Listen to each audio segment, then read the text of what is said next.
കണ്ടു കഴിഞ്ഞാൽ കേക്ക് പോലോ കൽത്തപ്പം പോലൊക്കെ ഇരിക്കുമെങ്കിലും ഇതൊന്നും അല്ല, സംഭവം ഇതൊന്നും അല്ല. ഇതൊരു വെറൈറ്റി ആയിട്ടുള്ള പഴവും മുട്ടയൊക്കെ വെച്ചിട്ട് നല്ല അടിപൊളിയായിട്ട് ചെയ്യാൻ പറ്റുന്ന ഒരു അടിപൊളി ഒരു സ്നാക്കാണ്. പഴമൊന്നും കഴിക്കാത്ത പിള്ളേർക്ക് കൊടുക്കാൻ പറ്റിയ ഒരു അടിപൊളി സ്നാക്കാണ് ഇന്ന് ഉണ്ടാക്കിയിരിക്കുന്നത്.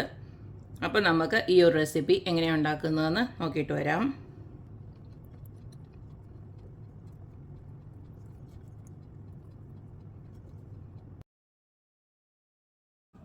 നമ്മുടെ സ്പെഷ്യൽ സേമിയ നേന്ത്രപ്പഴം സ്നാക്ക് ഉണ്ടാക്കാനായിട്ട് 150 ഗ്രാം നേരിയ സേമിയ ഉണ്ടല്ലോ, അതാണ് ഞാൻ എടുത്ത് വെച്ചിരിക്കുന്നത്.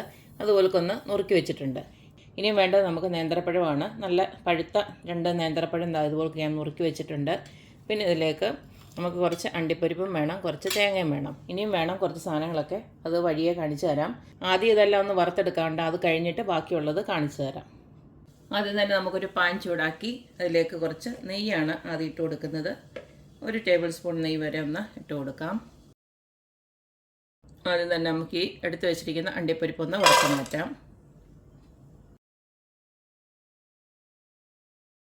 നമ്മുടെ ഇട്ട് കൊടുത്ത അണ്ടിപ്പരിപ്പ് ചെറുതായിട്ടൊന്ന് മൂത്ത് വരുന്നുണ്ട്. നമുക്ക് ആ തേങ്ങ ഉണ്ടല്ലോ, തേങ്ങ തിരുമിയത് അതോട് ഇതിനകത്തോട്ടങ്ങ് ഇട്ട് കൊടുത്തിട്ടൊന്ന് മൂപ്പിച്ചിങ്ങെടുക്കാം. ഇതിലേക്ക് നമുക്ക് മധുരത്തിന് ആവശ്യമായിട്ട് കുറച്ച് പഞ്ചസാര ഒന്ന് ഇട്ട് കൊടുക്കാം.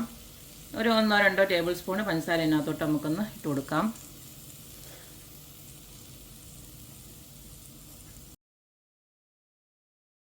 ഇപ്പോൾ തേങ്ങയും അണ്ടിപ്പരിപ്പും ഒക്കെ ഇതുപോലൊക്കെ നെയ്യിൽ മൂത്ത് വന്നിട്ടുണ്ട്. ഈ സമയം നമുക്ക് സ്റ്റൗ ഓഫ് ചെയ്തതിന് ശേഷം ഇതിനെ നമുക്ക് വേറൊരു പാത്രത്തിലോട്ട് മാറ്റി വെക്കാം. ഇനി ഈ സെയിം പാനിലോട്ട് നമുക്ക് വീണ്ടും 1 ടേബിൾ സ്പൂണ് നെയ്യ് ആഡ് ചെയ്ത് കൊടുത്തതിന് ശേഷം നമുക്ക് ആ നേന്ത്രപ്പഴം ഉണ്ടല്ലോ അതുകൂടെ ഒന്ന് വരട്ടിയെടുക്കാം.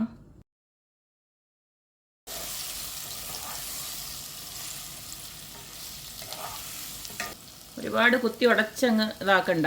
ഇതിങ്ങനെ തന്നെ ഒന്ന് റൗണ്ടായിട്ട് കിട്ടുന്നതായിരിക്കും നല്ലത്, കാണാനൊരു ഭംഗിക്ക്. അപ്പം അത് ഒരു സൈഡൊന്ന് നല്ലതായിട്ട് മൊരിയട്ടെ. അതിന് ശേഷം നമുക്ക് തിരിച്ചിട്ട് കൊടുത്തിട്ട് പിന്നെ ഒന്ന് മൊരിച്ചെടുക്കാം. അധികം മധുരമില്ലാത്ത പഴമാണെന്ന് നിങ്ങൾക്ക് ഉറപ്പുണ്ടെങ്കിൽ ഇതിനകത്ത് നിങ്ങൾക്ക് കുറച്ചൊന്ന് മധുരം ഇട്ട് കൊടുക്കാം. അപ്പോൾ നല്ലൊരു കളറും കിട്ടും. അതൊക്കെ നിങ്ങളുടെ ഇഷ്ടം അനുസരിച്ചിട്ട് ചെയ്ത് കൊടുത്താൽ മതി. കുട്ടികൾക്കൊക്കെ കൊടുക്കാനുള്ളതാണെങ്കിൽ കുറച്ച് മധുരമൊന്നും ഇട്ടെന്ന് പറഞ്ഞിട്ടും കുഴപ്പമൊന്നുമില്ല. പഴമെല്ലാം 2 സൈഡ് ഇതുപോലൊക്കെ വരട്ടി എടുത്തിട്ടുണ്ട്. ഇതിനി നമുക്ക് ഇതിനകത്തുനിന്ന് കോരി മാറ്റി വെക്കാം. അടുത്ത് നമുക്ക് ഈ സെയിം പാനിലോട്ട് തന്നെ 1/2 ടേബിൾ സ്പൂൺ നെയ്യിട്ട് കൊടുത്ത് നമുക്ക് ആ സേമിയ കൂടെ ഒന്ന് വറുത്തെടുക്കണം. ഓൾറെഡി വറുത്ത സേമിയയാണ്, അതുകൊണ്ട് കുറച്ച് നെയ്യിൽ വറുത്തെടുക്കാം നമുക്ക്. ഓൾറെഡി വറുത്തതും നേരിയ സേമിയ ആയതുകൊണ്ട് തന്നെ വേഗം വറന്ന് കിട്ടിയിട്ടുണ്ട്. ഇതുപോലെ നല്ല മൂപ്പിച്ച് വന്നിട്ടുണ്ട്. ഇനി നമുക്ക് ഇതിലേക്ക് കുറച്ച് പാൽ ഒഴിച്ചു കൊടുക്കാം. ഒത്തിരി അങ്ങ് വെന്ത് കുഴഞ്ഞു പോരുത്, ജസ്റ്റ് ഇതൊന്ന് ചെറുതായിട്ടൊന്ന് വെന്ത് കിട്ടിയാൽ മതി. അപ്പോൾ അതനുസരിച്ചിട്ട് ഒരു 3/4 ഗ്ലാസോളമൊക്കെ പാൽ മതി. ഈ സേമിയയിലോട്ട് നമുക്ക് കുറച്ച് മധുരത്തിന് ആവശ്യമായിട്ടുള്ള പഞ്ചസാര ഒന്ന് ഇട്ട് കൊടുക്കണം. 1-2 ടേബിൾ സ്പൂൺ മധുരം ഇട്ട് കൊടുക്കാം.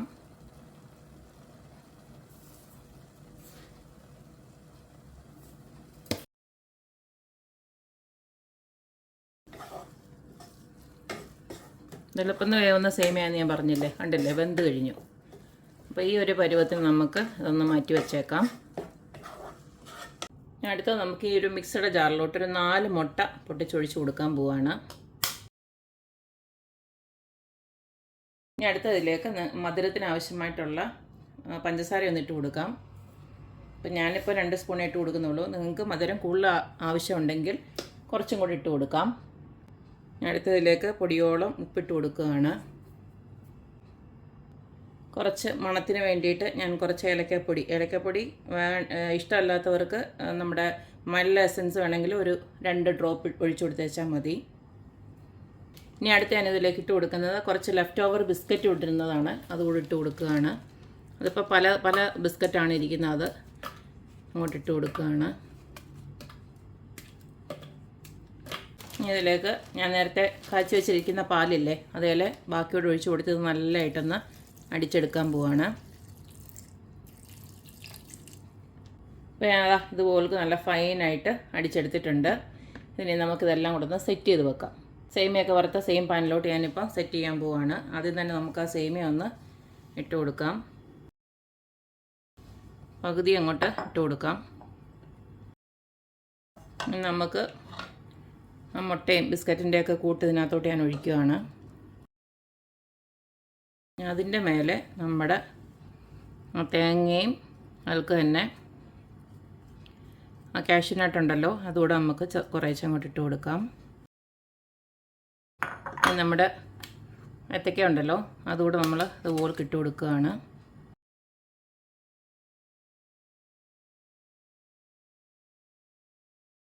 ഇനി നമുക്ക് വീണ്ടും ഈ സേമിയയുടെ ബാക്കിയുണ്ടല്ലോ അതുകൂടെ സെറ്റ് ചെയ്യാം.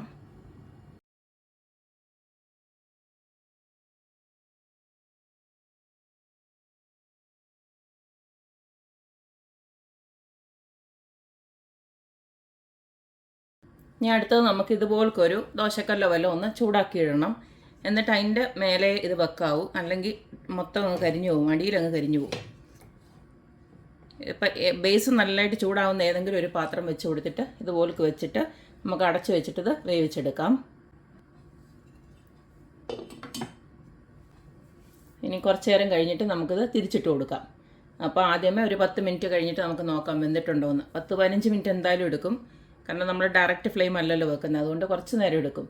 അപ്പോൾ അത് കഴിഞ്ഞിട്ട് നമുക്ക് പിന്നെ തിരിച്ചിട്ടതിന് ശേഷം 2 സൈഡ് നമുക്ക് മുരിച്ചെടുക്കാം. ഒരു 10-15 മിനിറ്റ് നമ്മൾ ഇതുപോൾക്ക് വേവിച്ചെടുത്തപ്പോൾ കണ്ടില്ലേ, ഇതുപോൾക്ക് സൈഡൊക്കെ നല്ല ആയി വരുന്നുണ്ട്. കണ്ടില്ലേ, ഈ ഒരു സൈഡ് കാണുമ്പോൾ അറിയാം ഇതുപോൾക്ക് വരുന്നുണ്ട്.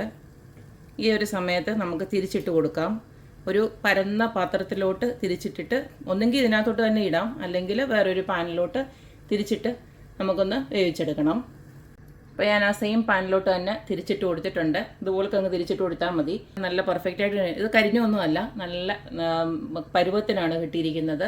അപ്പോൾ നമ്മൾ ഡയറക്റ്റ് കൊടുക്കുമ്പോൾ ചിലപ്പം ഒത്തിരി അങ്ങ് കരിഞ്ഞു പോകാൻ സാധ്യതയുണ്ട്. ഇതുപോലെ നമ്മളൊരു തവ ചൂടാക്കിയിട്ട് അതിൻ്റെ മേളിൽ വെക്കുമ്പോൾ ഉണ്ടല്ലോ നല്ല പെർഫെക്റ്റായിട്ട് തന്നെ കിട്ടും. കണ്ടില്ലേ, നല്ല കേക്കൊക്കെ ബേക്ക് ചെയ്യുന്ന പോലെ തന്നെ ഉണ്ട്. അപ്പം നമുക്ക് ഇതിനിയും ഒരു 10 മിനിറ്റ് കൂടെ 10 മിനിറ്റ് ഇനിയും തിരിച്ചിട്ടിട്ട്, കാരണം ഓൾറെഡി വെന്താണ്, അടിഭാഗമൊക്കെ നല്ലതായിട്ട് വെന്താണ്. അപ്പം ഇനി മേൽഭാഗം മാത്രമേ ഉള്ളൂ. അത് നമുക്കൊരു 10 മിനിറ്റ് മതി. ഇതുപോലെ തന്നെ നമുക്ക് അടച്ച് വെച്ചിട്ട് ഒന്നുകൂടെ ഒന്ന് വേവിച്ചെടുക്കാം. ഒരു 10 മിനിറ്റിന് ശേഷം ഞാൻ ഒന്നുകൂടെ തിരിച്ചിട്ട് കൊടുത്തു. കണ്ടില്ലേ, നല്ല പെർഫെക്റ്റ് ആയിട്ടുണ്ട്. നല്ല സോഫ്റ്റും നല്ല ടേസ്റ്റുമുള്ള ഒരു വ്യത്യസ്തമായിട്ടുള്ളൊരു പലഹാരം റെഡി ആയിട്ടുണ്ട്. ഇതൊന്ന് തണുത്തതിന് ശേഷം നമുക്ക് കേക്കൊക്കെ കട്ട് ചെയ്യുന്ന പോലെ തന്നെ കട്ട് ചെയ്ത് നല്ല രുചിയോടുകൂടി ചായയുടെ ഒക്കെ കൂടെ കഴിക്കാം. ചായയുടെ കൂടോ ഈവൻ ബ്രേക്ക്ഫാസ്റ്റായിട്ടൊക്കെ കഴിക്കാം. കാരണം ഇതിനകത്ത് ചേർത്തിരിക്കുന്നതൊക്കെ നല്ല അടിപൊളി സാധനമാണല്ലോ. അപ്പം നല്ല ഫില്ലിങ്ങും ആണ്, നല്ല ടേസ്റ്റും ആണ്. അപ്പോൾ ഇത് വെച്ചിട്ട് ഇതുപോലൊക്കെ ഒന്ന് ട്രൈ ചെയ്ത് നോക്കുക.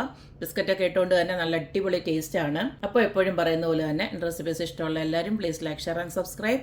അപ്പോൾ ഇനി ഒരു അടിപൊളി വീഡിയോ ആയിട്ട് വരുന്നവരേക്കും ബായ്.